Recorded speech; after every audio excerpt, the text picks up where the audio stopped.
আসসালামু আলাইকুম। আশা করছি আমরা প্রত্যেকেই অনেক বেশি ভালো আছি এবং সুস্থ আছি। আলহামদুলিল্লাহ। আপনাদের প্রত্যেককে স্বাগত জানাচ্ছি আমাদের আজকের নতুন একটি ভিডিওতে।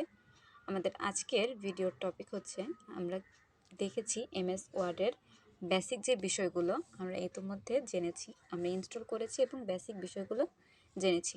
আজকে আমরা দেখব কিভাবে এই এমএস ওয়ার্ড দিয়ে আমরা কাজ করতে পারি। তো আমাদের যেই ব্ল্যাঙ্ক পেজটা ওপেন ছিল, আমরা সেই পেজটাকে আবার পুনরায় ওপেন করলাম। ওপেন করার পরবর্তীতে আমরা এখান থেকে চাইলে কাজ করতে পারি। তো এখন আমরা এখান থেকে কাজ স্টার্ট করব। তো শুরুতে হচ্ছে আমরা নতুন করেই স্টার্ট করব। ওকে, তো আমরা এখন শুরুতে এখানে হচ্ছে লিখতে পারি। আমরা যদি এখন লিখি the power of positive attitude, এটা হচ্ছে আমাদের টাইটেল। এই টাইটেলটাকে এখন আমরা হচ্ছে সুন্দর করে সাজাবো। এখন যেহেতু এটা টাইটেল, তার মানে তো এটা একটু বড় হাতের হবে। তো আমরা এটা একটু বোল্ড করে দিচ্ছি। বোল্ড করার পরবর্তীতে আমরা এখন এখানে কি করব, একটু সাইজ ওপেন করব। তো আমরা হচ্ছে এভাবে উপরের ওই পেন্সিল অপশনে ক্লিক করে দেন হচ্ছে আমরা এখানে সাইজটাকে আরেকটু বৃদ্ধি করতে পারি। এটা হচ্ছে বেশি বড় হয়ে গিয়েছে, আমরা হচ্ছে 14 দিই। ওকে, এরপর হচ্ছে আমরা চাইলে ফন্টটাকে চেঞ্জ করতে পারি। আমরা ফন্টটাকেও চেঞ্জ করে দিয়েছি। তো চাইলে এটা হচ্ছে আমরা মিডিলে নিয়ে আসতে পারি। আমরা হচ্ছে আবার সিলেক্ট করব, সিলেক্ট করে দেন হচ্ছে এটাকে আমরা যদি চাই তাহলে সেন্টারে নিয়ে আসতে পারি। আমরা হচ্ছে সেন্টারে নিয়ে আসব। ওকে, এটা হচ্ছে আমরা সেন্টারে নিয়ে এসেছি। এর পরবর্তীতে চাইলে এখন আমরা আরও অনেক কিছু এখান থেকে লিখতে পারি। আমরা এখান থেকে কি লিখব, সাপোজ আমরা হচ্ছে এখান থেকে লিখলাম যে টাইপ অফ অ্যাটিটিউড। আমাদের এটা ইটালিক করা রয়েছে, আমরা হচ্ছে লিখলাম টাইপ অফ অ্যাটিটিউড, অ্যাটিটিউডের ধরন। এখন আমরা নিচে এটা লিখব, এটা হচ্ছে আমাদের হেডিং। এরপর হচ্ছে কি, ওকে, আমরা এখন লিখব হচ্ছে পজিটিভ অ্যাটিটিউড। সেকেন্ড হচ্ছে আমাদের নেগেটিভ অ্যাটিটিউড। এটা হচ্ছে আমাদের লেখার যে বিষয়। এখন আমরা চাইলে এটাকে আরও সুন্দর করে কিভাবে সাজাতে পারি, এখান থেকে সুন্দর করে আমরা আরও সাজাতে পারি। সেটা হচ্ছে এই আমাদের যে এর নিচে যে পেন্সিলের যে অপশনটা, এই পেন্সিলের অপশনটাকে ক্লিক করব। ক্লিক করে দেন হচ্ছে আমরা এখান থেকে আমাদের যে বুলেটের যে বিষয়টা ছিল, বুলেটের বিষয়গুলোর মধ্যে থেকে আমরা হচ্ছে এখান থেকে সিলেক্ট করব। তো এটা হচ্ছে আমাদের অপশন। তো বিষয়টা এখান থেকে ভালো লাগছে। এখান থেকে আমরা হচ্ছে এই লেখাটাকে হচ্ছে একটু বোল্ড করে দিই, যেহেতু এটা হচ্ছে আমাদের টাইটেল। টাইটেলের এখান থেকে হচ্ছে আমরা ফন্টটাকে আর একটু বড় করে দিই। বড় করে দিয়ে সেটাকে হচ্ছে বোল্ড করে দিলাম। বোল্ড করে দেওয়ার পরবর্তীতে আমরা এখান থেকে চেঞ্জ করে দিচ্ছি। ওকে, তো এইভাবে কিন্তু চাইলে আমরা এখান থেকে কালার করতে পারি। আবার এখান থেকে চাইলে হাইলাইটও করতে পারি, হাইলাইট কালার। আমার হচ্ছে এই পুরোটাকে সিলেক্ট করে দেন হচ্ছে হাইলাইট। হাইলাইটের জন্য কি করতে হবে এটা বোঝাই যাচ্ছে না, যেহেতু আমার ফন্টের সাথে ম্যাচ হয়ে গিয়েছে। তো আমি হচ্ছে আগে সিলেক্ট করতে হবে, সিলেক্ট করা ছাড়া পসিবল না। সিলেক্ট করার পর এখন কিন্তু এই বিষয়টা দেখা যাচ্ছে। এইভাবে চাইলে আমরা আমাদের যে হোমের যে কাজ, সেই হোমের কাজটা এভাবে কমপ্লিট করতে পারি। এর পরবর্তীতে আমাদের এইখানে হোমের পরবর্তীতে রয়েছে ইনসার্ট। ইনসার্টের মধ্যে আমরা চাইলে একটা ব্ল্যাঙ্ক পেজ নিতে পারি, একটা টেবিল নিতে পারি। তো আমরা এখান থেকে একটা টেবিল নিলাম। টেবিল নেওয়ার পর আমরা এখান থেকে কি করতে পারি, আমরা এখান থেকে কিছু একটা লিখতে পারি। যেমন আমরা এখানে লিখতে পারি হচ্ছে think think positive, think positive. আমরা এখান থেকে লিখতে পারি টক পজিটিভ, টক পজিটিভ। আমরা এখান থেকে লিখতে পারি ওয়ার্ক পজিটিভ। এই বিষয়গুলো হচ্ছে আমরা এখান থেকে লিখতে পারি। তো আমার মনে হচ্ছে যে না, এই টেবিলটা হচ্ছে আমার প্রয়োজন নেই, তাহলে এই টেবিলটাকে হচ্ছে আমি এখান থেকে রিমুভ করে দিতে পারি। তো রিমুভ করব কিভাবে, আমি এখান থেকে হচ্ছে ডিলিট কলাম, আবার হচ্ছে ডিলিট কলাম। আমার এগুলোর প্রয়োজন নেই, আমার জাস্ট এই 3টা থাকলেই হবে। তো এইভাবে হচ্ছে আমরা আমাদের যে ইনসার্টের মধ্যে যে টেবিলের যে বিষয়টা রয়েছে, আবার চাইলে আমি ওখান থেকে হচ্ছে আমার রোটা বৃদ্ধি করতে পারবো, আমি চাইলে হচ্ছে আমার কলাম ওখান থেকে বৃদ্ধি করতে পারবো, উপরে চাইলে উপরে করতে পারবো। এই পুরো বিষয়টা হচ্ছে কি আমরা এখান থেকে করতে পারবো।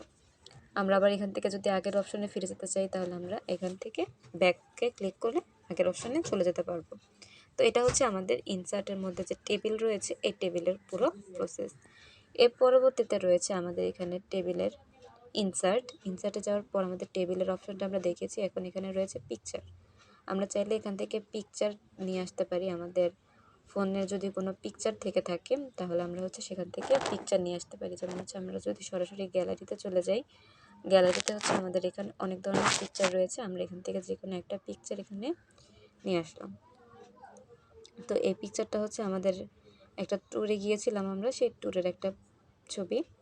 তো আমরা এখান থেকে এটা নিয়ে আসতে পারি, তবে এই ছবিটাকে একটু ছোট করতে হবে, কারণ এটা হচ্ছে সাইজ অনেক বেশি বড় হয়ে গিয়েছে। এখন এটাকে আমরা হচ্ছে নেক্সট পেজে নিয়ে আসবো। ওকে, এখন আমরা যদি এখানে রাখতে চাই, তাহলে আমাদের আরেকটু ছোট করতে হবে। ছোট করে দেন হচ্ছে আমরা এখানে বিষয়টা রাখতে পারি। আমাদের ছবিটাকে হচ্ছে আমরা টেবিলের নিচেই রাখতে চাচ্ছি, তো টেবিলটাকে হচ্ছে আমরা এভাবেই রাখলাম।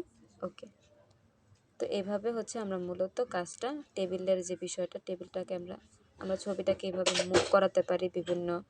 বিভিন্নভাবে হচ্ছে আমরা ছবি আমাদের জায়গা মতো শেপ অনুযায়ী এখান থেকে কাজ করতে পারি। বিশেষ করে আমরা যদি সিভি রাইট করতে চাই, সিভি রাইটের ক্ষেত্রে কিন্তু এটা অনেক ভালো একটা উপায়, কারণ আমাদের তো ছবির প্রয়োজন। তো এখানে সিলেক্ট করার পর আমি ছবিটাকেও কাট, এখানে হচ্ছে প্রথমে যে কেচির মতো যে চিহ্নটা, এটা হচ্ছে কি আমাদের কাট। এর পরবর্তীতে হচ্ছে কপি, এর পরবর্তীতে হচ্ছে paste, delete, replace, new comment, এই বিষয়গুলো এখানে রয়েছে। এর পাশাপাশি হচ্ছে আমরা চাইলে ছবিটাকে হচ্ছে চেঞ্জ করতে পারি বিভিন্নভাবে। ছবির বিভিন্ন ধরনের লেআউট এখানে দিতে পারি। পরবর্তীতে হচ্ছে শেপ দিতে পারি, বিভিন্ন ধরনের শেপ দিতে পারি। পরে ছবিটার হচ্ছে একটা রিফ্লেকশন দিতে পারি আমাদের এই ছবিটার। এই যে আমাদের ছবিটাকে যদি আমরা আরেকটু ছোট করে দিই, তাহলে বিষয়টা আমরা আরেকটু ক্লিয়ারলি বুঝতে পারবো। এই দেখুন, এটা কিন্তু অলরেডি নিচে কিন্তু একটা বর্ডার শো করছে। এরপরে চাইলে হচ্ছে আমরা টেক্সটের মাঝখানে ছবিটা দিতে পারি। এরপরে চাইলে হচ্ছে না, আমি হচ্ছে ছবির পিছনে, লেখার পিছনে দিব ছবি, না হলে আমি চাইছি যে টপে দিতে। এই বিষয়গুলো আমরা এখান থেকে করতে পারি। ছবি রিলেটেড যে কাজগুলো, সেই কাজগুলো আমরা এখান থেকে খুব সুন্দর করে করতে পারি। এর পরবর্তীতে আমাদের যে পরের যে বিষয়টা রয়েছে, স্টাইলের যে একটা বিষয় রয়েছে, ছবির স্টাইলও আমরা চাইলে চেঞ্জ করতে পারি। ছবির স্টাইলটা চেঞ্জ হয়ে গিয়েছে। এইভাবে কিন্তু আমরা চাইলে আমাদের ছবির, তারপর হচ্ছে অ্যারেঞ্জের, কপি, তারপর হচ্ছে ছবির যে সাইজ, আমরা চাইলে ছবির সাইজ এখান থেকেও ছোট বড় করতে পারি। এভাবে ছোট না করে আমরা চাইলে হচ্ছে এখান থেকেও ছবির সাইজ ছোট করতে পারি। পরবর্তীতে রিসেট টেক্সট, আমরা চাইলে ছবির নিচে কোনো একটা টেক্সট যদি অ্যাড করতে চাই, তাহলে ছবির নিচে টেক্সটটাও আমরা এখান থেকে অ্যাড করতে পারবো। এর পরবর্তীতে আমাদের এখানে আরও বিষয় রয়েছে। আমরা যদি এখান থেকে হচ্ছে চলে যাই, আমাদের পিকচারের যে বিষয়টা রয়েছে, পিকচারের বিষয়টা আমাদের শেষ। এর পরবর্তীতে হচ্ছে আমরা আবার অ্যারো চিহ্নতে ক্লিক করে আবার যদি আমরা ইনসার্টে যাওয়ার পরবর্তীতে আমরা এখান থেকে হচ্ছে আরও দেখতে পাবো টেবিল। এখন এখান থেকে আমরা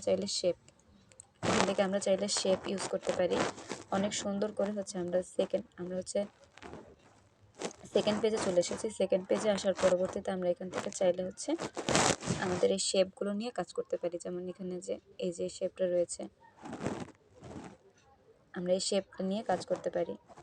আমাদের শেপ আমরা হচ্ছে এখানে থেকে ইনসার্ট থেকে হচ্ছে আমরা নিউ একটা ইনসার্টে যাব। ইনসার্টে যাওয়ার পরবর্তীতে আমরা হচ্ছে একটা ব্ল্যাঙ্ক পেজ নিব। আমরা এই পেজে কাজ করব না, আমরা হচ্ছে একটা ব্ল্যাঙ্ক পেজ নিব। পরের পেজে হচ্ছে আমরা কাজ করব। এখান থেকে আমরা এখান থেকে হচ্ছে আমাদের যে পরের যে পেজ, আমরা ওই পেজে চলে যাব। পরের পেজে আমরা হচ্ছে কাজ করব। ওকে, তো এই শেপটাকে আমরা এখান থেকে কি করতে পারি, এই শেপ দিয়েও কিন্তু আমরা দারুণভাবে কাজ করতে পারি। তো এই শেপ দিয়ে আমরা কিভাবে কাজ করতে পারি এটা হচ্ছে আমরা আমাদের নেক্সট ভিডিওতে আলোচনা করব। আমাদের আজকের এই ভিডিওটা এই পর্যন্তই। প্রত্যেকে অনেক বেশি ভালো থাকবেন, সুস্থ থাকবেন। আল্লাহ হাফেজ। আসসালামু আলাইকুম।